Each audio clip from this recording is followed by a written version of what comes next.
¿Qué onda, gente? ¿Cómo andan? ¿Todo bien? ¿Qué tal sus vacaciones? ¿Cómo los está tratando este 2021 que llegó para quedarse? Y yo sinceramente siento que va a ser igual de choto o peor que el 2020. Ya van a ser 4 meses, si no le erro, creo que casi 4 meses del último video que subí. Y yo no puedo creer que haya pasado tanto tiempo. O sea, 4 meses. 4. ¿Qué onda sus vacaciones, gente? Porque yo a las mías me las tomé, pero como que muy a pecho, o sea, no hice nada. Pero bueno, vamos a dejar de hablar al pedo un rato y vamos a arrancar con esto, porque si no la sigo estirando, sigo hablando al pedo y nos perdemos de lo importante de todo esto. Vamos a arrancar de lleno con el temario de hoy porque viene bastante heavy. Seguramente ustedes ya leyeron en el título y tienen una cierta idea de sobre qué va a tratar el video o por dónde va a ir más o menos. Y se preguntarán, ¿por qué? ¿Por qué este tema en específico? Así que vamos a contextualizar un poco esta idea. Hace un par de días estaba en Twitter y me encontré con una entrevista que le hacían a gente que iba caminando por la calle, que estaba por ahí, con la excusa de preguntarle si se iban a vacunar contra el COVID o no.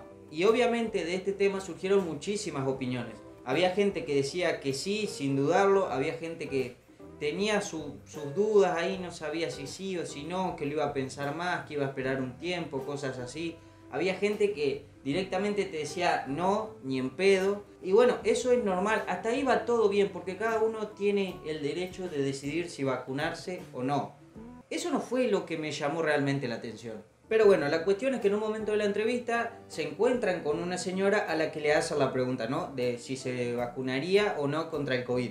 Ella responde que no y empieza a dar sus argumentos. Y acá es cuando tira una frase que es una perla, que se me quedó grabada en la cabeza. No está en mis planes vacunarme, ninguna vacuna es segura. Y además está científicamente comprobado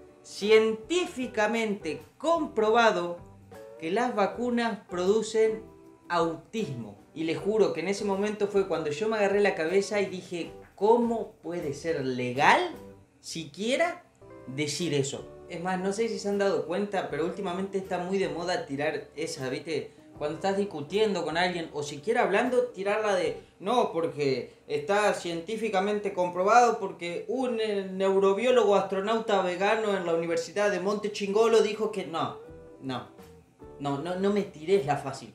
Dame pruebas, datos, dame datos. Antes de seguir voy a proceder a atarme el pelo porque ya entré en calor. Si hay algo que hoy en día no nos podemos permitir como sociedad es la desinformación y la ignorancia que generan este tipo de afirmaciones. Y más cuando se dan en redes sociales, donde una tontería, algo que dijiste al voleo o algo de lo que no estamos seguros realmente, tiene la capacidad de maximizarse y llegar a millones de personas que van a creer que eso que nosotros estamos afirmando es real cuando no lo es. Habiéndole ya dado un contexto a todo este video, ahora sí vamos a entrar de lleno para hablar un poco sobre este tema tan controversial y polémico e incluso político, que es la supuesta relación que existe entre vacunas y autismo. ¿Se acuerdan que a la señora yo le pedía datos? Bueno, arranquemos por ahí. En Europa la esperanza de vida al nacer pasó de casi 35 años en el 1900 a 85 años hoy en día. Distintos factores influyeron en este éxito sin precedente, pero entre ellos están sin duda los antibióticos, el agua corriente sanitaria y las vacunas. Por darles un ejemplo, las vacunas han acabado con la viruela a nivel mundial, que tan solo en el siglo XX murieron más de 300 millones de personas a causa de esta enfermedad. Y también están a punto de hacerlo con la polio, que, en 1988 había poliomielitis endémica en 150 países y hoy en día nada más quedan 2, Afganistán y Pakistán. Otras enfermedades que tal vez nosotros podemos percibir un poco más de cerca porque fueron erradicadas en la Argentina gracias a las vacunas, fueron la polio, como ya dije antes, de la que no tenemos casos desde 1984, la difteria desde el 2006, el tétanos neonatal desde el 2007, y la rubiola, por ejemplo, por darles un último ejemplo, desde el 2009. Antes de la existencia de estas vacunas, decenas de miles de niños morían o quedaban con graves secuelas como ceguera, parálisis, epilepsia y todo esto a raíz de las enfermedades infecciosas. La lucha contra las enfermedades sigue sin detenerse y las vacunas son, pero sin duda, una de nuestras mejores defensas. Y si no, miren la situación mundial actual. Por darles un par más de ejemplos, tenemos una vacuna contra el ébola que es bastante reciente con una eficacia del 100% y tenemos otra contra el virus del papiloma humano que tras 10 años de uso en Estados Unidos ha demostrado un índice de protección excelente. Y esto significa que cientos de miles de mujeres no van a sufrir cáncer de útero en los próximos años. Y a ver, este tipo de datos y estadísticas nos muestran la importancia y lo necesarias que son las vacunas para el ser humano. Tras la implantación de cada nueva vacuna, el número de enfermos cae en picada. Pero desgraciadamente hemos visto en los últimos años un repunte de algunas enfermedades que creíamos erradicadas para siempre. El 27 de junio de 2015, Pau, un niño de 6 años, moría de difteria en Olot porque sus padres no lo habían vacunado. En el invierno europeo de 2015, miles de niños se enfermaron de sarampión. La gran mayoría no estaban vacunados y desgraciadamente unas decenas de ellos terminaron falleciendo a causa de esta enfermedad infecciosa. Y ojo, porque no solamente fallecen niños que no son vacunados por decisión de sus padres, sino que también hemos visto casos en adolescentes, como el de Inés Sampaio de Portugal, que falleció el 19 de abril de 2017 a los 17 años, que por tener un sistema inmunitario debilitado o dañado no pudo recibir la vacuna que necesitaba y dependía totalmente de la protección o de la defensa del grupo que le rodeaba, lo que se llama comúnmente protección de rebaño o inmunidad de rebaño. Esa barrera se rompe cuando las falsas creencias quiebran ese pacto social en el que cuidándonos a nosotros mismos, cuidamos también a los demás. Es decir, esta chica desgraciadamente falleció a causa de que la gente que estaba a su alrededor decidió no vacunarse. Y este tipo de casos es el que tiene que hacer a la gente abrir los ojos y pensar un poco y empatizar con nuestro entorno. Porque lo que para vos es capaz una simple gripe que la pasás en una semana y está todo bien, para otra persona o para alguien como Inés Sampaio que tenía un sistema inmunitario debilitado, puede significar la muerte. El principal culpable de estas muertes es el movimiento antivacunas, que es una mezcolanza de grupos y de personas con las que es muy difícil tratar. A veces detrás de este tipo de posturas hay unos ciertos conflictos de intereses, ya sea porque te quieren vender un producto alternativo o porque están a favor de unas pseudociencias medio extrañas y raras, y otras veces es sencillamente gente que desconoce por completo los mecanismos de las infecciones, las epidemias y las vacunas, y que sin embargo creen saber más que los principales expertos internacionales. Un aspecto importante de este movimiento antivacunas son los periodistas poco rigurosos y los famosos o los conocidos que dan pábulo a estas teorías absurdas que la ciencia ha descartado ya hace décadas. Por darles un par de ejemplos de personas con influencia mediática y exposición pública que forman parte de esta pantomima absurda que es el movimiento antivacunas, le puedo nombrar así rápido a Jim Carrey, fija, Martin Sheen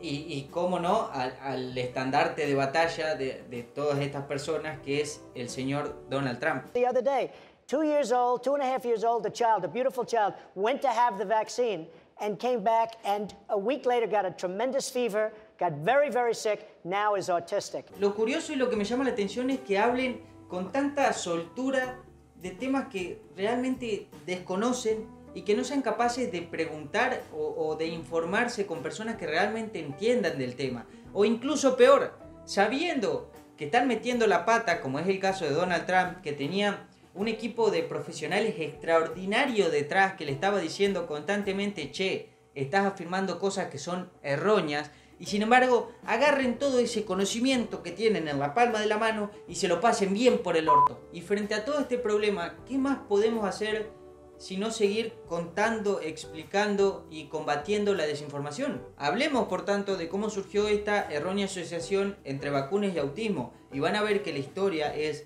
aleccionadora y que revela algunas de las claves que hay detrás de este tipo de falsas creencias. Para explicar el origen de esta falacia que vincula vacunas y autismo, tenemos que retroceder al año 1998, cuando la revista británica Lancet publicó un artículo firmado por 3 investigadores británicos donde se decía que los niños con autismo vacunados con la triple viral tenían más probabilidades de sufrir problemas intestinales que los niños no vacunados. El primer firmante del artículo y por lo tanto quien encabezaba la investigación, Andrew Wakefield, fue aún más allá y afirmó que este problema intestinal generaba una permeabilidad anómala en el tubo digestivo y que, según él, eso es lo que producía el autismo. Aunque en el artículo se aclaraba que no podían afirmar realmente que existiera una relación causal directa entre vacunas y autismo, Wakefield apareció en esos días en un video asegurando que el riesgo de sufrir este tipo de trastornos como es el autismo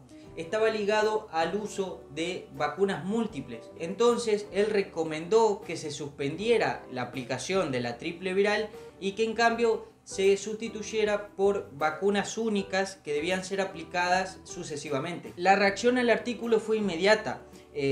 La prensa recogió profusamente aquella información que parecía explicar el aumento de casos de autismo de esa época y los padres comenzaron a temerle más a los efectos de la vacuna en vez de a los riesgos que suponían no estar vacunados, como había sido hasta entonces. Y de más está decir que a raíz de esto la cobertura de las vacunas cayó en picada en casi todos los países occidentales. Sin embargo, y acá es donde se pone buena la historia, y es que pronto empezaron a salir a la luz detalles cuando menos llamativos. Mínimamente. Resulta que Wakefield había solicitado recientemente una patente para una vacuna única contra el sarampión, por lo que si se sustituía la triple viral por su vacuna, el chabón, iba a ser una fortuna. Por otra parte, ningún otro grupo de investigación había logrado replicar los resultados que había obtenido Wakefield, algo que es esencial en el sistema científico. A ver, les explico rápido esto. Para que un trabajo científico sea validado y tenga peso en la comunidad científica,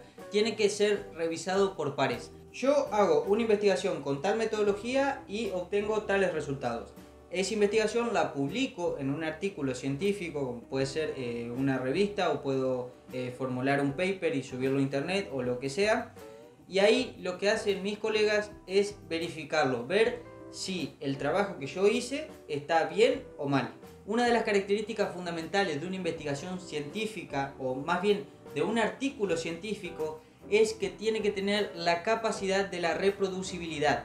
Es decir, otro grupo científico tiene que ver ese artículo, intentar reproducirlo y ver qué resultados le dan. Si tenemos los mismos resultados, te dicen bien, el trabajo que hiciste está genial, es aceptable, lo que vos quieras.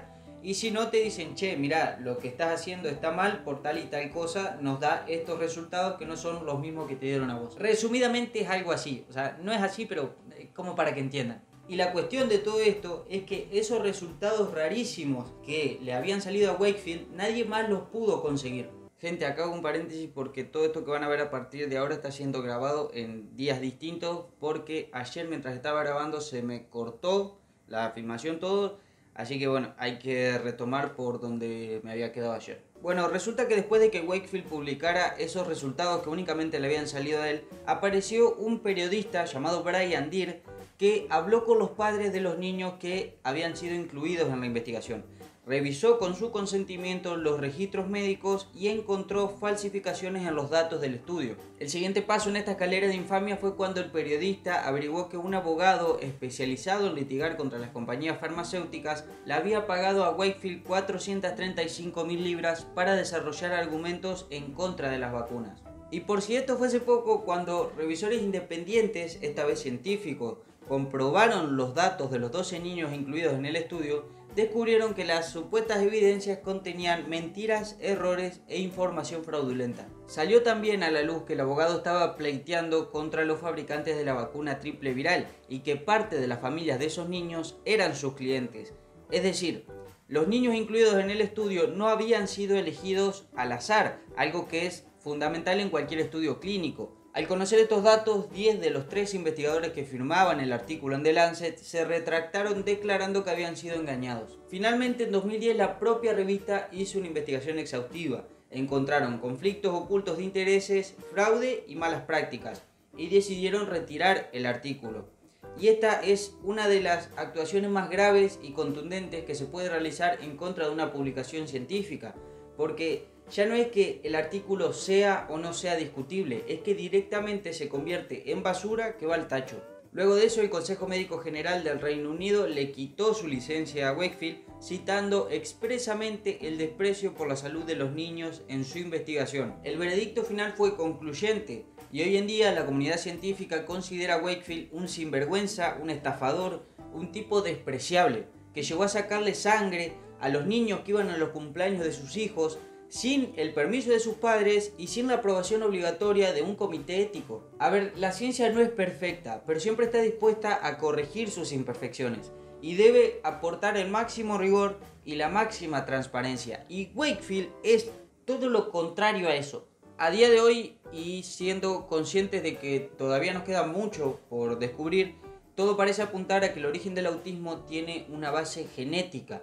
Y con estudios de resonancia magnética y análisis de sangre se puede distinguir a la mayoría de los niños que desarrollarán autismo antes de que siquiera presenten algún síntoma. Aún así, la supuesta relación entre vacunas y autismo suele resurgir cada cierto tiempo, quizá alimentada por el hecho de que los primeros síntomas se ven evidenciados en la misma edad en la que los niños reciben este tipo de vacunas. Sea como sea, este escepticismo nos hace seguir tirando tiempo y dinero en repetir estudios que siempre arrojan los mismos datos. No existe relación entre vacunas y autismo. La revista Vaccine publicó en 2014 un metaanálisis sobre vacunas y autismo con datos de 1.300.000 personas y la conclusión fue la misma. No hay relación alguna. Pero no se preocupen que estos datos no significan nada, porque yo estoy seguro y pongo las manos en el fuego de que cada cierto tiempo va a aparecer alguno que va a volver a sacar a la luz los datos de Wakefield o alguna otra berreteada que encuentre por ahí con la excusa de decir que todavía no se ha investigado lo suficiente. Y hay muchas otras mentiras sobre las vacunas, como por ejemplo que el sistema inmune de un niño se puede derrumbar al tener que afrontar tantos antígenos juntos, cuando la realidad es que el sistema inmunitario de un bebé responde a miles de sustancias novedosas todos los días, porque para un bebé todo es nuevo y lo hace maravillosamente bien. O sea, se ha calculado que si todas las vacunas de la infancia se pusieran el mismo día, eso solamente ocuparía el 0,01% de la capacidad del sistema inmune. Es decir, una cagada, una minucia. Vivimos en una época de gran desconfianza en las instituciones y hoy en día tenemos que dar un paso adelante y hablar con claridad. Las vacunas son, en mi opinión, uno de los mejores inventos en la historia de la humanidad. Son baratas, son seguras y son eficaces. Decir que las vacunas son baratas no quiere decir que su producción sea gratis, pero en la mayoría de los casos, su bajo precio le da a la farmacéutica un margen de beneficio muchísimo menor que el que le proporcionan otro tipo de productos, como pueden ser las cremas antiarruga, los jabones para el acné o las pastillas para mejorar la erección masculina. Decir que las vacunas son seguras no quiere decir que no exista un mínimo porcentaje de peligro. A ver, tomarte una aspirina y comerte un maní también conlleva un cierto riesgo, pero habitualmente consideramos que esos riesgos son tan bajos que un uso pautado y controlado por un médico es asumible y sobre todo recomendable. Y finalmente, afirmar que las vacunas son eficaces no quiere decir que vayan a resolver todos los problemas de la infancia. A ver, las vacunas no son la panacea, sino que cabe recalcar que en una población vacunada la protección va a ser muchísimo mayor que en una población que no lo está. Y bueno gente, para resumir un poco todo el video en una frase, les voy a decir que las vacunas han salvado y salvan a millones de personas cada año y no existe ningún tipo de relación entre vacunas y autismo. Así que bueno, hasta acá el video de hoy porque ya me está quedando bastante largo. Espero que lo hayan disfrutado muchísimo, que hayan aprendido algo o que mínimamente les haya quedado algo de todo lo que escucharon. Si te gusta este tipo de contenido no te olvides de suscribirte, así no te perdés ningún video y recuerden que siempre estoy abierto a sugerencias que me quieran hacer para próximos videos. Si lo pueden compartir voy a estar muy pero muy agradecido y por favor no se olviden de dejar un like porque hoy en día como está YouTube no se dan una idea la fuerza de empuje que tienen los likes para los videos. Y desde ya les digo gente, muchísimas gracias por haberme escuchado y nos estamos viendo en un par de días nomás con otro video nuevo. Cuídense mucho, chau chau.